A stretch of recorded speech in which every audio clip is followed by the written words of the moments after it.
오늘부터 요나서가 시작이 됩니다. 요나서 1장 1절부터 4절까지 우리 은혜로운 목소리와 함께 읽고 지난주 우리 나누었던 설교 영상 요약해서 함께 은혜 나누겠습니다.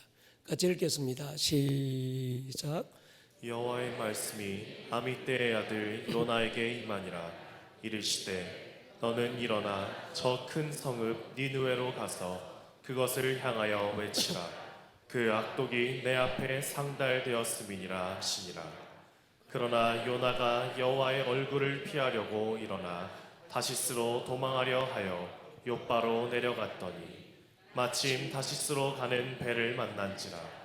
여호와의 얼굴을 피하여 그들과 함께 다시스로 가려고 뱃삿을 주고 배에 올랐더라. 여호와께서 큰 바람을 바다 위에 내리심에 바다 가운데 큰 폭풍이 일어나 배가 거의 깨지게 된지라. 아멘. 비가 많이 오고 궂은 날씨인데 이부 예배에 참석한 여러분들 주님의 이름으로 축복합니다. 오늘부터 우리 요나서가 시작이 되는데 요나서에 대한 새로운 하나님이 눈을 열어주실 것에 대해서 감사합니다. 요나 하면 어렸을 적 주일학교 선생님으로부터 재미있게 듣던 성경 동화 속 인물이라고 생각했습니다. 요나의 이야기를 얼마나 재미있고 흥미진진하게 말씀해 주시던지 어렸던 저희들은 초롱초롱한 눈망울로 선생님의 이야기에 집중했었습니다. 요나의 이야기는 우리나라 전래 동화 심청전을 생각나게 했습니다. 심학주라는 앞 못 보는 맹인분이 있었는데 예쁜 딸을 낳다가 아내가 죽습니다. 아버지 신봉사는 이 집 저 집 젖동량을 해서 딸아이 키우게 되고 하루는 이웃집에서 싹바느질 하다 늦게 돌아오는 딸아이를 마중 나갔다가 큰 웅덩이에 빠지고 지나가던 몽은사 화주성이 구해주지요. 공양미 300성을 시주하면 눈을 뜨게 된다는 말을 듣고 턱하니 약속을 해버립니다. 나중에 심청이가 이 사실을 알고 공양미 300석에 자기를 팔아서 자기 몸을 바다에 던졌는데 그렇고 그렇게 쭉 가더니 나중에 연꽃 속에서 다시 살아나온다는 동화처럼 요나의 이야기도 성경 속에 나오는 재미있는 동화쯤으로 생각을 했습니다. 저만이 아니라 많은 분들이 요나 이야기를 그렇게 생각하셨을 수도 있을 것 같아요. 내 성경은 여러 곳에서 요나 선지자가 가상에 만든 인물이 아니라 실존했던 인물로 소개됩니다. 열왕기하 14장을 보면요, 같이 읽을게요. 25절 시작. 이스라엘의 하나님 여호와께서 그의 종 가드 헤벨 아미떼의 아들 선지자 요나를 통하여 하신 말씀과 같이 여로보암이 이스라엘 영토를 회복하되 하맛 어귀에서부터 아라바 바다까지 하였으니. 아멘. 이 말씀은 여로보암 2세에게 아수르가 공격해 올 거니까 이를 대비해서 국경 수비대를 보강하고 성벽을 다시 쌓으라고 요나가 예언합니다. 그리고 그 요나가 했던 예언이 성취되면서 여로보암 2세가 큰 부와 영토를 얻게 됩니다.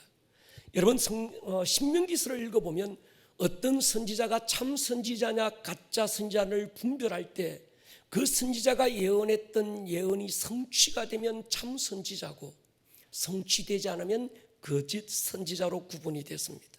그렇다고 한다면 이 요나의 이야기는 어느 한쪽 구석에 이름 없이 찌그러져 있던 인물이 아니라 당시 모든 사람들이 알고 있던 큰 선지자였던 거죠.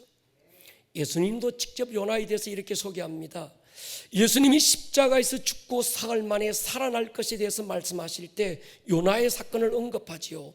마태복음 12장 보면요, 예수께서 대답하여 이르시되 악하고 엄난한 세대가 표적을 구하나 선지자 요나의 표적밖에는 보일 표적이 없느니라.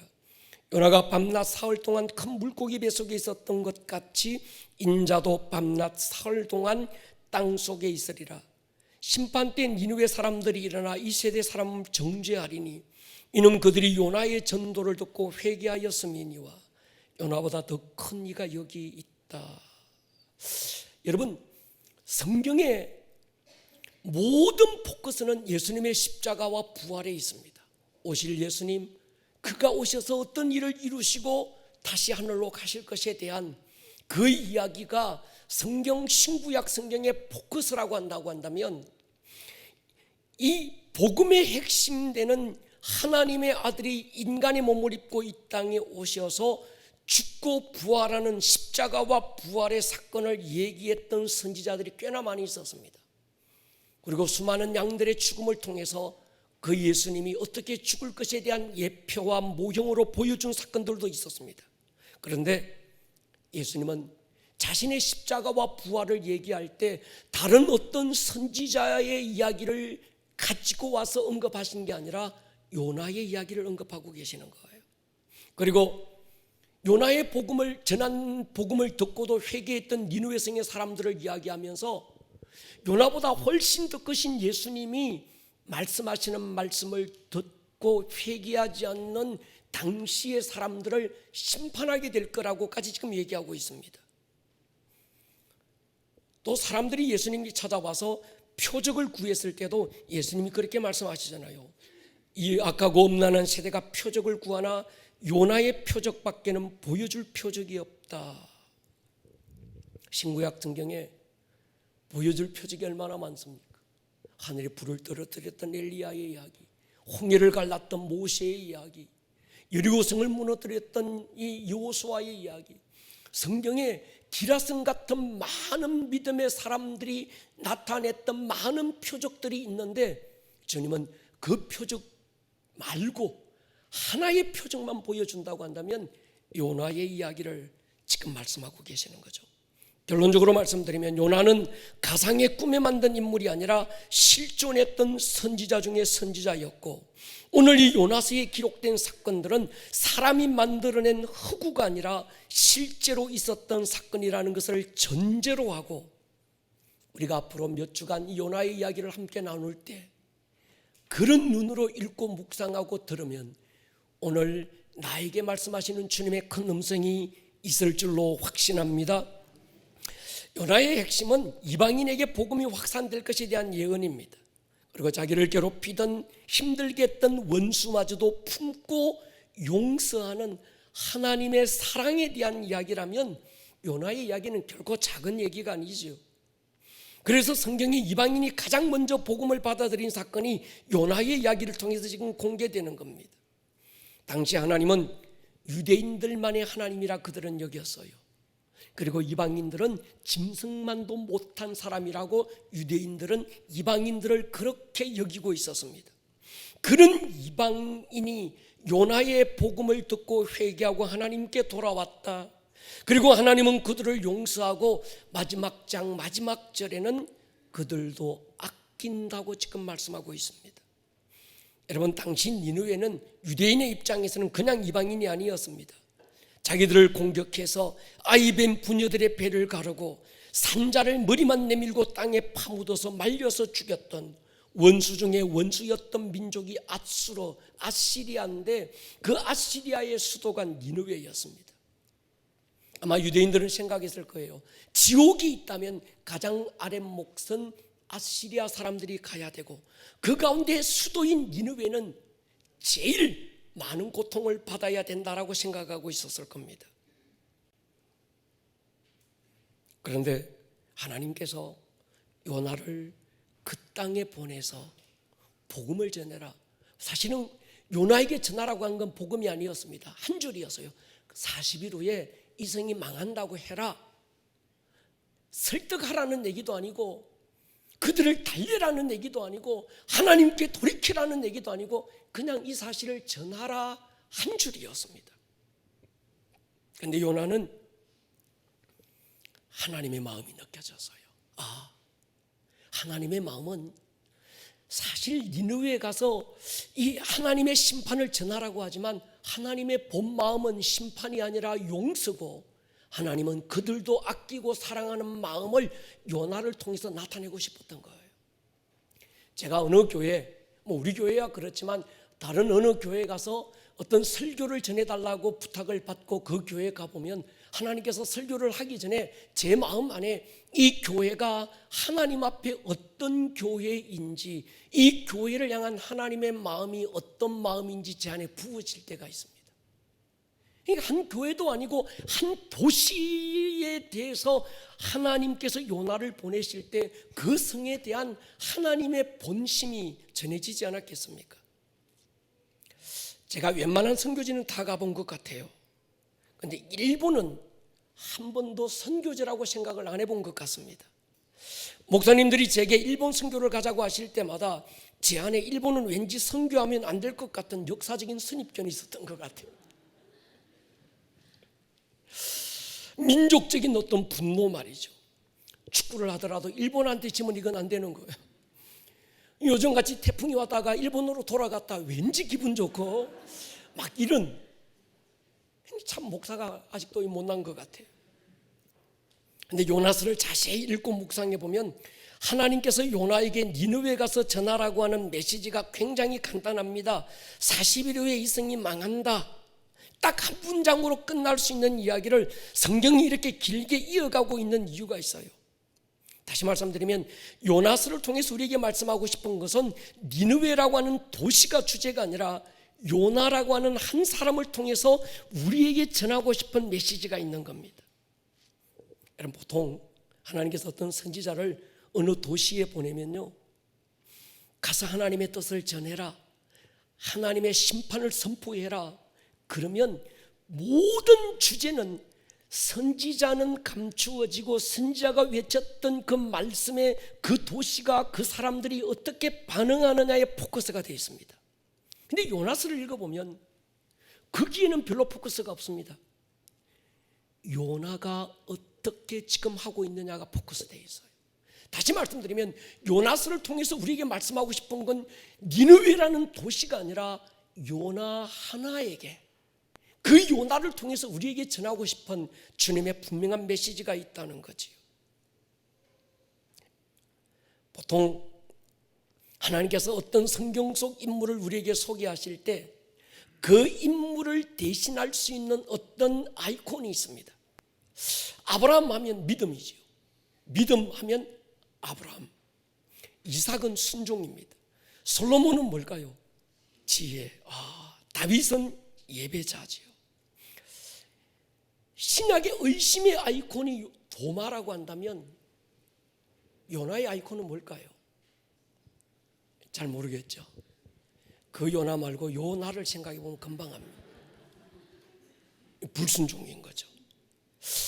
요나는 총 4장밖에 안 되는 비교적 짧은 성경입니다. 그리고 요나가 다시소로 가는 배를 타고 가던 길에서 물고기 뱃속에 들어갔다가, 근데 제가 어렸을 때 주일학교 선생님은 고래라고 얘기하시더라고요.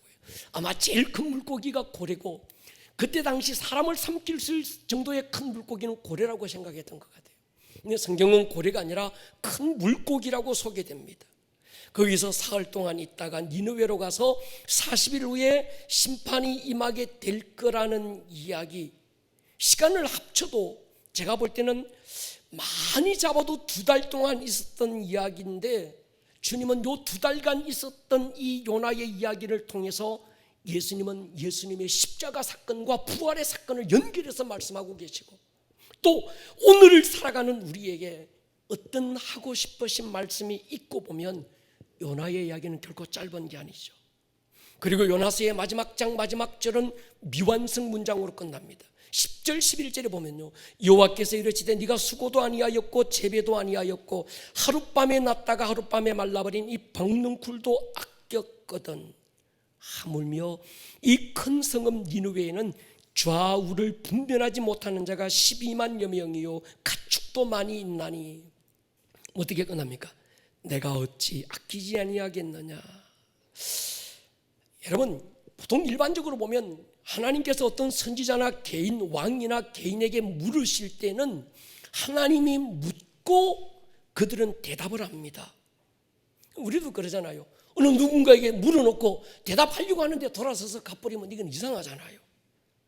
질문을 했을 때는 들어야 될 대답을 기대했다는 겁니다. 근데 요나에게 질문하신 하나님은 요나의 대답을 채 듣지도 않고 요나서의 문을 닫아버립니다. 이유가 있지 않을까요? 대답은 그 요나가 아니라 오늘 나에게 듣고 싶으신 거예요. 우리가 해야 될 대답이라는 거지. 요나스의 시대적인 배경을 이해할 필요가 있습니다. 솔로몬 이후 남북이 나라가 나누어지고 북이스라엘은 여로보암 2세 때 굉장히 부강해졌습니다. 하나님께서 어떤 개인이든 나라든 어떤 공동체든 하나님께서 부와 강한 힘을 주실 때는 그 부와 힘 가지고 하나님 위해서 쓰라는 거예요. 가난하고 어려운 이웃을 섬기며 살라고 주신 겁니다. 그런데 이 이스라엘은 하나님이 주신 복을 누리면서 하나님을 등지고 떠나고 말았습니다. 보통 구약 성경에 보면 하나님께서 하나님을 떠났던 개인이든 민족이든 그들을 치실 때 그냥 죽으라고 치시는 게 아니라 돌아오라고 사랑의 매를 치시는데, 그 치시는 사랑의 매를 무엇으로 하시는가 하면 사람 막대기와 인생 채찍으로 표현합니다. 그러니까 여로보암 2세 때 하나님이 사용하신 막대기가 바로 이 아수르라는 나라였고, 아수르의 수도가 니느웨라는 도시로서 요나서에 나오는 대표적인 도시가 된 거죠. 쉽게는 하나님께서 지금 요나를 니느웨로 보내시는 이유가 그냥 그 도시를 위해서 복음을 전해라 이게 아니고, 그들이 요나의 선포를 듣고 돌이켜 하나님께 돌아오게 되고, 그들이 돌아오면 그들을 사람 막대기 인생 채찍으로 쓰셔서 불순종하고 있는 이스라엘을 깨우치기 위해서 채찍으로 쓰시겠다는 거예요. 그러니까 여러분, 요나가 가고 싶을까요? 안 가고 싶을까요? 안 가고 싶은 거죠. 하박국서 저희가 다음에 한번 강의를 할 겁니다만은, 하박국서를 깊이 읽어보면 다른 선지서들은 하나님이 인간에게 묻고 인간이 답하는데, 인간이 하나님께 묻고 하나님이 답하는 세 가지 내용이 하박국서입니다. 좀 특별한 성경인 거죠. 무슨 얘기인가 하면, 하나님의 백성들이 하나님 떠나서 혼날 짓 했고 혼나는 건 이해가 되는데, 어떻게 해서 더 나쁜 사람들을 통해서 덜 나쁜 하나님의 백성을 사람 막대기로 치서 때리십니까? 이 얘기거든요. 지금 요나 이야기가 그런 겁니다. 당시 아수르는 그냥 나쁜 민족이 아닙니다. 조폭 깡패 수준도 안 되는 양아치들인 거죠. 지금 요나의 입장에서 이해가 안 되는 게 이 부분입니다. 정말 어떻게 아수르는 자기들보다 훨씬 더 혼나야 되고 더 나쁘고 더 나쁜 사람들인데, 하나님이 심판하려면 우리보다 저들을 먼저 심판해야 되는데, 저들은 아끼고 사랑하고 저들을 통해서 덜 나쁜 하나님의 백성들을 때리려고 하느냐는 거예요.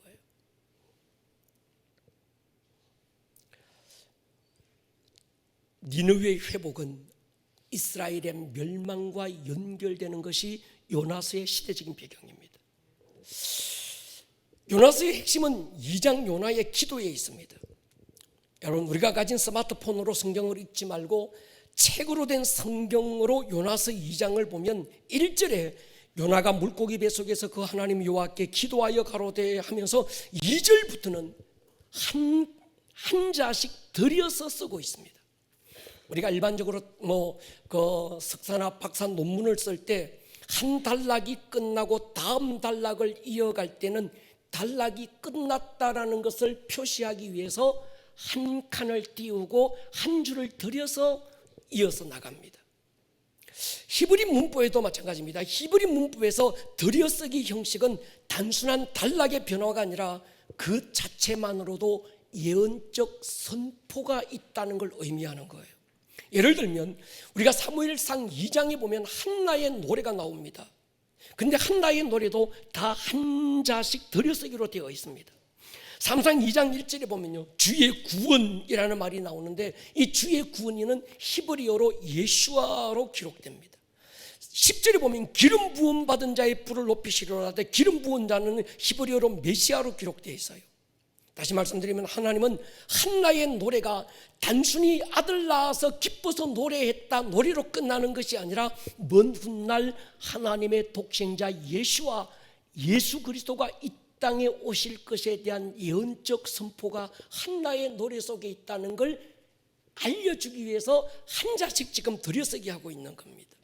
마찬가지로 지금 요나의 기도도 요나가 불순종해서 도망가다가 풍랑 만나고 고기 뱃속에서 기도했다는 이야기가 아니고, 요나의 기도에는 엄청난 예언적 선포가 들어있는 거예요. 요나가 물고기 뱃속에서 경험했던 사흘, 예수님의 십자가 사건에 대한 예언적 선포지요. 여러분, 요나가 물고기 뱃속에서 사흘이 쉬웠을까요? 어려웠을까요? 굉장히 어려웠을 겁니다. 온통 썩는 냄새가 뭐 어둡고 숨이나 제대로 쉬었을까요? 아마 요나는 자기가 그 뱃속에서 살아나온다는 기대와 소망이 아무것도 없었을 겁니다.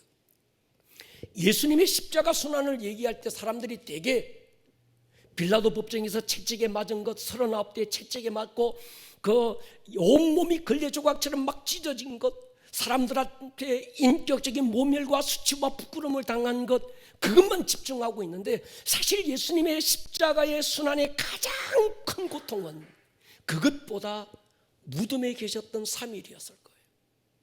그 죽음은 쉽게는 하나님 아버지와의 단절을 얘기하는 겁니다. 그 잠깐의 단절이 그 아들 예수님에게는 굉장히 큰 고통이었을 거예요. 이런 전체적인 개론을 이해하고 요나서를 읽고 묵상하면 요나의 이야기는 굉장히 긴 이야기고 어쩌면 우리에게 깊은 울림이 있는 말씀으로 다가올 수 있습니다. 요나서 1장은 요나의 불순종이 주제죠. 하나님께서 요나라는 한 사람을 지명하여 직접 말씀합니다. 너는 일어나 니느웨로 가서 하나님의 심판을 외치라. 근데 이 말씀을 들은 요나가 아무런 대꾸도 없이 일어나서 짐 싸더니 니느웨와는 정반대되는 다시스로 가기 위해서 욥바라는 항구로 내려갑니다. 이유가 있습니다. 두 분이나 여기서 말씀하는 게 뭔가 하면 하나님의 얼굴을 피하여라는 단어를 씁니다. 하나님의 얼굴을 마주하지 않으려고 욥바로 갔다는 거지요. 성경에 보면 하나님의 얼굴을 피하여 하면 생각나는 한 사람이 딱 떠올라야 됩니다. 누굴까요? 아담이 생각나야 됩니다. 아담 선악과 따먹고 하나님의 얼굴을 피하여 나무 뒤에 숨는 거예요. 동일한 모습으로 지금 요나가 지금 등장합니다. 하나님의 얼굴을 피하여 두 번이나 한 구절 속에 두 번이나 요나가 욥바로 간 이유를 설명할 때 두 번이나 강조하는 게 뭔가 하면 하나님의 얼굴을 피하여 그러잖아요. 하나님의 명령이 부당하다고 여겨지고 또 마음에 들지 않고 내키지 않는다면 그냥 그 자리에 죽치고 있어도 괜찮을 일입니다. 그런데 요나는 정반대 방향으로 도망을 가는 거예요. 우리가 구약 성경을 읽다가 보면 이해가 안 되는 부분들이 있지요. 이스라엘 백성들이 출애굽에서 40년간 광야 노정에서는 때로 불순종도 하지만 그래도 하나님께 순종해요. 근데 그들이 이방신을 섬기는 결정적인 건 가나안 땅에 들어가서 섬깁니다. 왜 그랬을까? 그들이 광야에서 그런 하나님의 큰 은혜를 경험하고도 가나안 땅에 들어가니까 갑자기 이들이 돌변해서 바알을 섬기는 거예요. 그때 당시 신관, 하나님에 대한 개념이 이들은 하나님은 목축업의 하나님이고 가나안 땅에 들어가니까 이제 더 이상 목축이 아니라 농사를 짓는 거예요. 그러니까 농사를 짓는 신을는 바알이라고 생각한 겁니다. 그래서 그들이 하나님은 버리고 바알을 지금 섬기게 되는 거죠.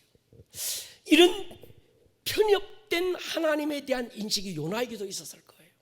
요나가 지금 하나님 말씀 듣자마자 보따리 싸더니 얼른 지금 욥바로 가서 다시스로 갈 때 자기가 꿈을 그리지 않고 바로 도망가면 하나님이 조금 멍 때리고 계셨다가 이놈의 자식 어디 갔지 보니까 도망가고 있거든. 하나님도 보따리 싸가지고 요나 잡으러 오면 이제 늦었다는 거예요.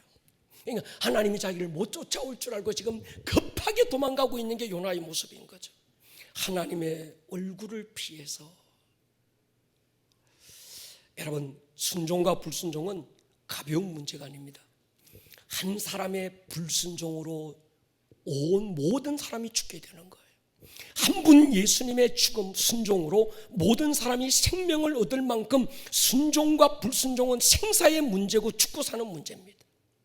여러분, 우리가 믿음의 길을 걸어갈 때 다른 건 몰라라, 순종은 반드시 통과해야 되는 과정인 줄로 믿습니다. 하나님의 말씀이 이해가 안 될 수 있습니다. 납득하기 어렵고 힘들어 보일 수 있습니다. 그러나 믿음의 사람은 순종 외에는 다른 걸 남겨두지 말아야 돼요. 대표적인 모델이 있습니다. 예수님이 어느 혼인집에 초대되어 갔을 때 포도주가 떨어졌어요. 주님 물로 포도주를 만들지요. 이 사건의 핵심은 물이 포도주가 됐다는 데 있는 게 아니라 마리아가 하인들을 불러다가 던졌던 한마디가 핵심입니다. 무슨 말씀을 하시든지 그대로 해라. 마리아는 그렇게 생각했을 거예요. 예수님께 가서 포도주가 떨어졌는데 어떻게 하면 좋겠습니까? 여자여 나와 무슨 상관이 있습니까? 내 때가 아직 이르지 못했습니다. 단호한 그절 앞에서 오늘 이 집에 포도주가 떨어져 버린, 건강이 떨어지고 재물이 떨어지고 마음의 힘이 떨어져 버린 이 상황을 회복할 수 있는 데는 예수님밖에 없는데, 예수님은 그냥 회복시켜 주시는 게 아니라 어떤 것을 말씀하실 것이다. 그런데 그 말씀은 이해되고 납득되는 말씀이 아니라 어쩌면 이해될 수 없고 상식적으로 통하지 않는 그런 걸 말씀하실 것이라는 전제를 두고 이 말씀하시는 거예요. 안 그랬다면 제자들한테 시켰든지, 안 그랬다면 그 종들 몇 명 불러다가 예수님 무슨 말씀을 하실 수도 있고 어떤 일을 하실 수도 있는데 니들이 어떤 말씀을 하시든지 잘 좀 이렇게 잘 수정 들어줘라, 이렇게 하실 수도 있는데 무슨 말씀을 하시든지 그대로 해라. 여러분, 물이 포도주가 되는 건 그냥 되는 게 아닙니다. 이 자세가 중요합니다. 무슨 말씀을 하시든지, 한번 따라 하십시다. 무슨 말씀을 하시든지 그대로 하겠습니다. 이게 순종이죠. 순종은 나중에 하는 게 아닙니다. 지금은 상황이 힘들고 어려우니까 좀 두었다가 상황이 달라지고 모든 게 조금 되면 그때 내가 순종하지요. 그게 아닙니다. 그때 해도 되는 순종이라면 지금 말씀하지 않지요. 또 부분적인 순종도 불순종입니다. 사울왕 보십시오. 하나님이 사울왕에게 살아있는 모든 것 죽이라고 그럽니다. 근데 사울이 다 죽이고 살찐 몇 마리의 양을 남기잖아요. 명분도 나름 괜찮았습니다. 하나님께 제사 드리기 위해서. 근데 하나님은 그것 부분적인 것도 불순종이라고 여기시면서 사울왕을 버리기로 결정합니다. 여러분, 순종은요 발등에 불이 떨어진 것처럼 하는 거예요. 할렐루야. 그러니까 순종에는 하나님의 중심을 이해하는 게 중요하지요. 하나님을 위해서 순종하라고 말하지 않습니다. 예레미야 42장 보십시오. 같이 읽을게요. 시작.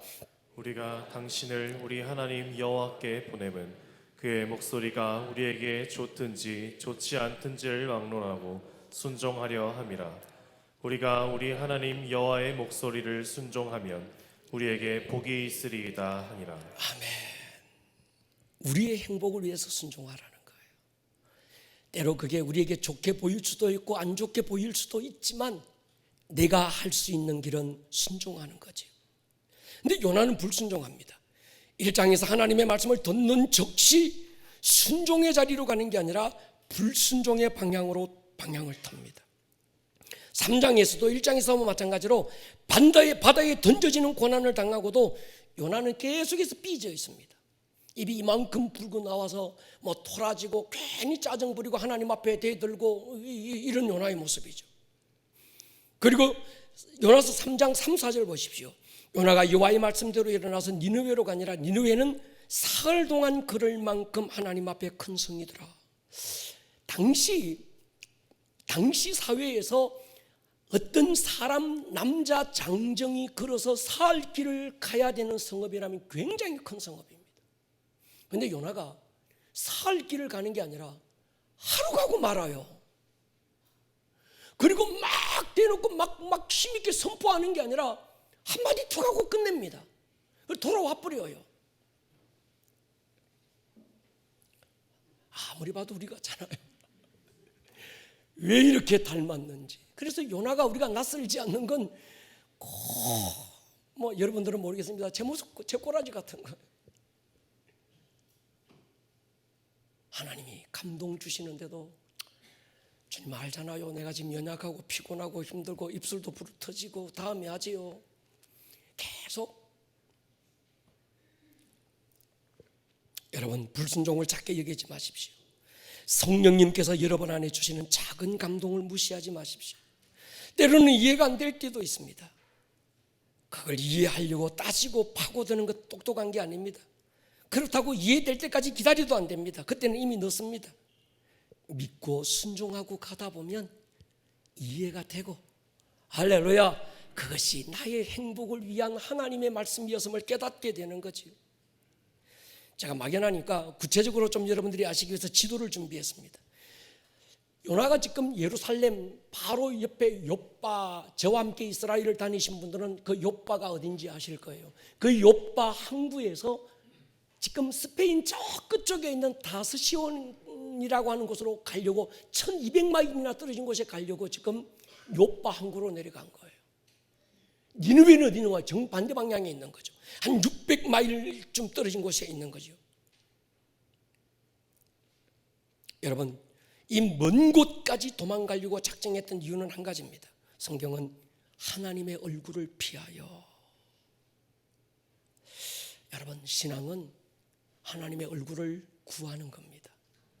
사랑하면 얼굴을 마주 보아요.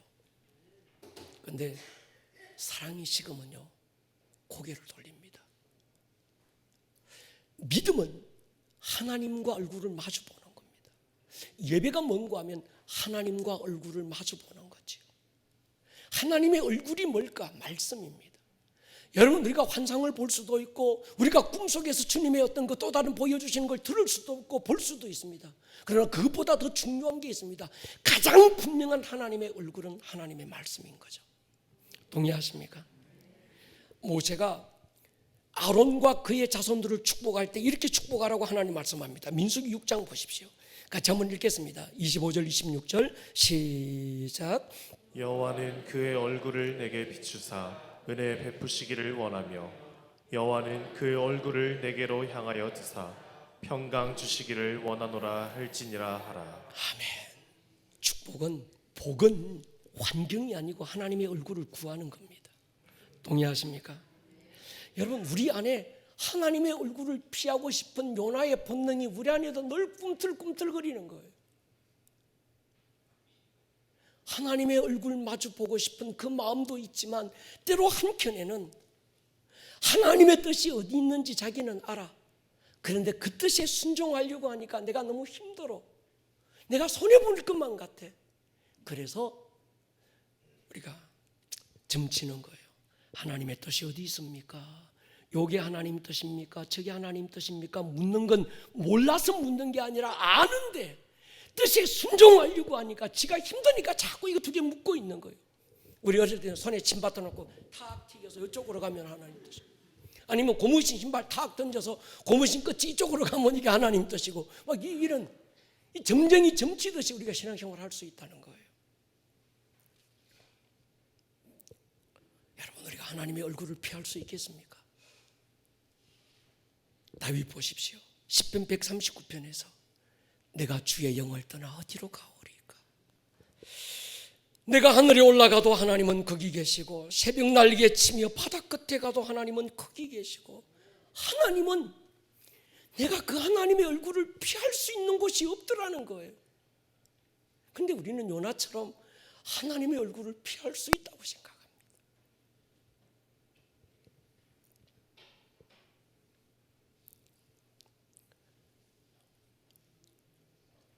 여러분, 하나님의 얼굴을 피할 수 없습니다. 차라리 한 대 얻어 터져서도 전부여 의지 없어 손들고 옵니다. 주 나를 박대하시면 나 어디 가리까? 인내하신 구세주여 내 말 들으사 죄인 오라 하실 때 날 불러주십시오. 이래 가야지. 한데 조금 하나님 앞에 좀 잘못하고 불순종하고 그랬다고 그래가지고, 하나님의 얼굴을 피해서 거기에 팍 파묻고 난 하나님 얼굴 안 볼 것처럼 살면 안 되는 거지. 요나스에는 요나가 왜 이렇게 정말 철저하게 불순종의 길을 걸어갔는지 이유를 정확하게 설명하고 있지 않지만 4장에 잠깐 이렇게 언급됩니다. 여호와께 기도하여 이르되 여호와여 내가 고국에 있을 때 이러하겠다고 말씀하지 아니하였나이까? 그러므로 내가 빨리 다시스로 도망하여 싸우니, 빨리 다시스로 도망갔대. 왜요? 주께서는 은혜로우시며 자비로우시며 노하기를 더디하시며 인애가 크시사 뜻을 돌이켜 재앙을 내리지 아니하시는 하나님인 줄을 자기가 알았다는 거예요. 한마디로 니느웨로 가서 40일 후에 하나님이 이성을 심판할 거라고 전하라고 하지만 하나님은 인애가 크시고 자비로우시고 뜻을 돌이키셔서 그들을 용서하시고 품고 다시 사랑하겠다는 그 하나님의 마음을 안 거예요. 그래서 지가 다시스로 안 가면, 니느웨로 안 가고 다시스로 도망가 버리면 이스라엘을 향한 하나님의 징계가 유보될 거라고 생각한 겁니다. 여러분, 어떤 신학자는 요나서에서 핵심은 추적자이신 하나님이라고 그래요. 여러분, 하나님은 굉장히 집요하신 분입니다. 악의 이빨처럼요, 한 번 물면 안 넘치는 분, 결코 포기하지 않는 분. 제 같으면 요나서 이렇게 오래 길게 사장까지 쓸 필요가 없어. 왜요? 하나님이 요나에게 1장 1절에 니느웨로 가서 하나님의 심판을 전하라고 하셨다. 근데 요나가 보따리 싸서 다시스로 갔다. 하나님께서 요나를 버리고 다른 사람을 쓰셨다. 이러면 되잖아요. 아니면 니느웨 왕에게 꿈에 딱 나타나가지고 목 팍 조르면서 너 회개 안 하면 죽어. 이래서면 그 다음날 다 할렐루야든 놀렐루야든 다 전부 열죠. 다 뛰어나올 거 아니에요. 근데 하나님은 굳이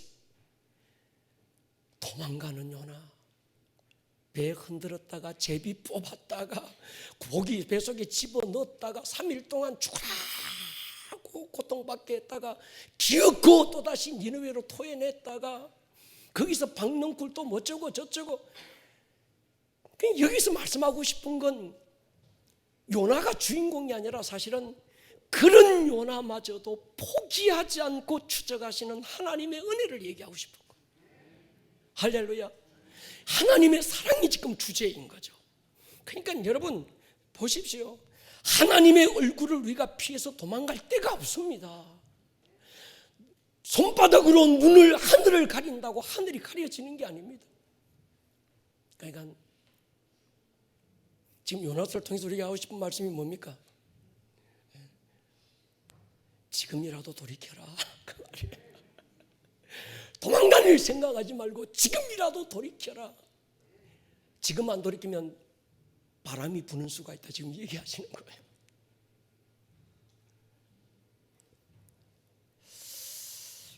여러분 보십시오. 하나님은 굉장히 빠른 분입니다. 요나가 굉장히 빨리 갔을 것 같아요. 근데 하나님은 더 빠르신 거예요.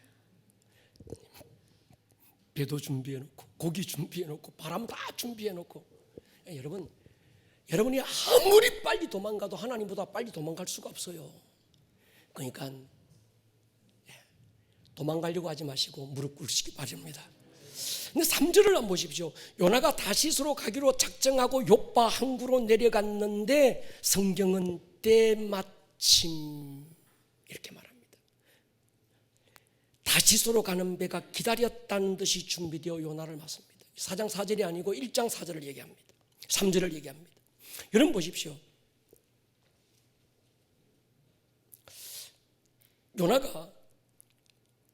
요나가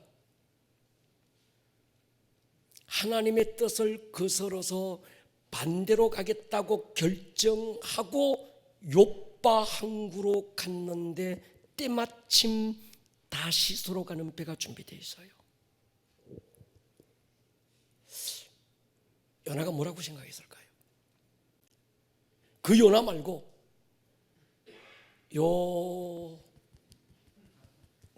나는 뭐라고 생각할까요?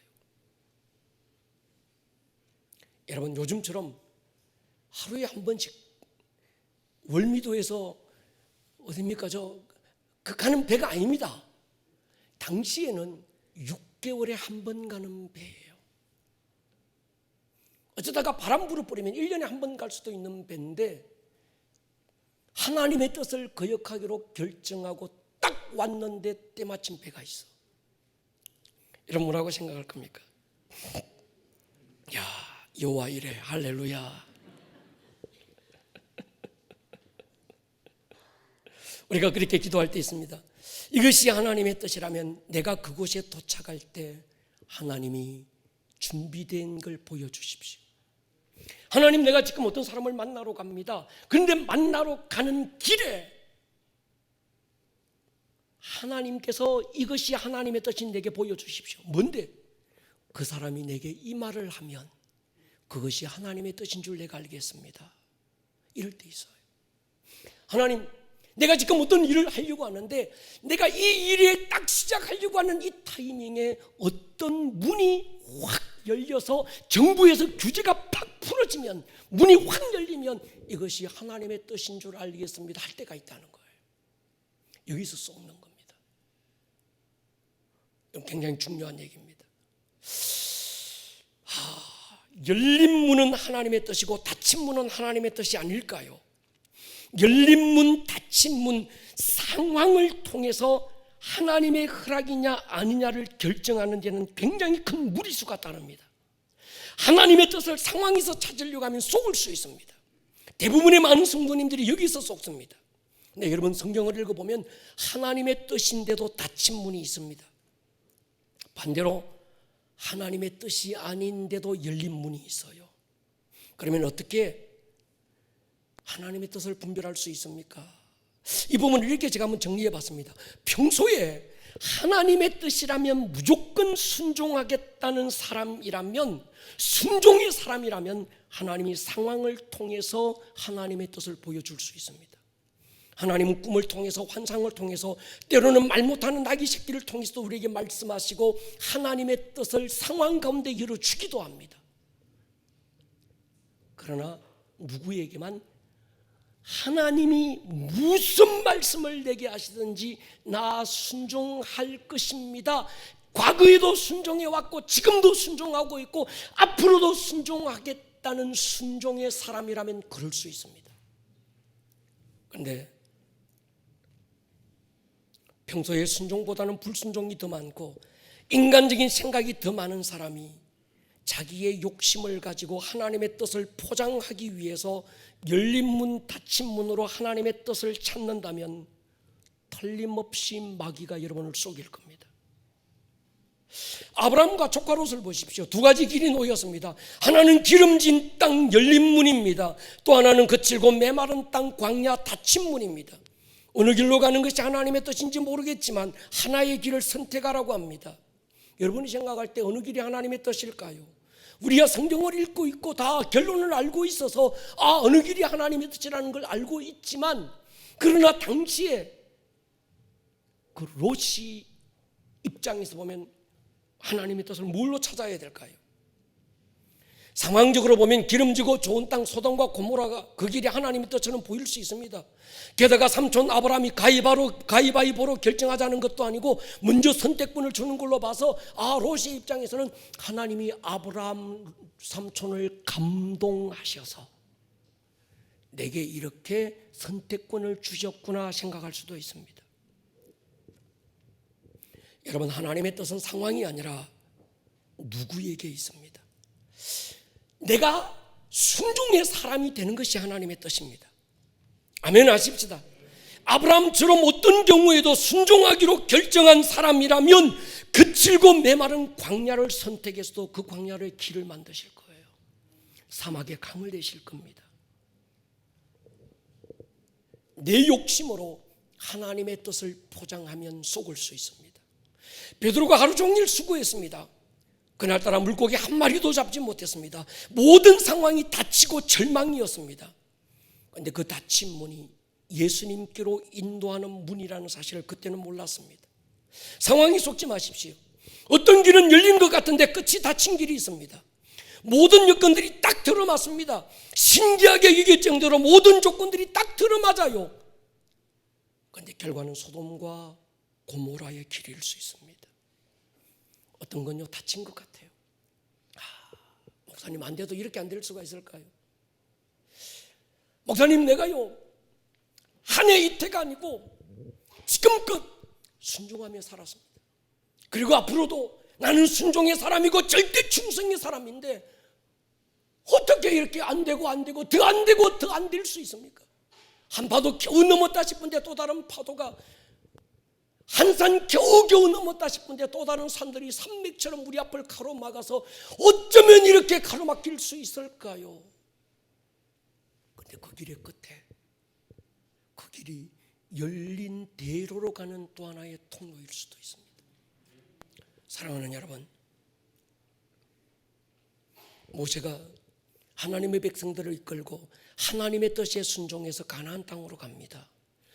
애굽에 딱 나왔는데 홍해가 닫고 있어요. 야, 하나님 뜻이 아닌가 봐. 우리가 애굽에 사는 게 하나님 뜻이 얼마든지 이룰 수 있는 거예요. 근데 하나님은요, 건너라는 거예요. 할렐루야. 하나님은요, 여리고도 돌파하라는 겁니다. 그러니까 우리가 닫힌 상황이냐 열린 상황이냐는 별로 중요하지 않습니다. 내 중심이 중요합니다. 할렐루야. 여러분,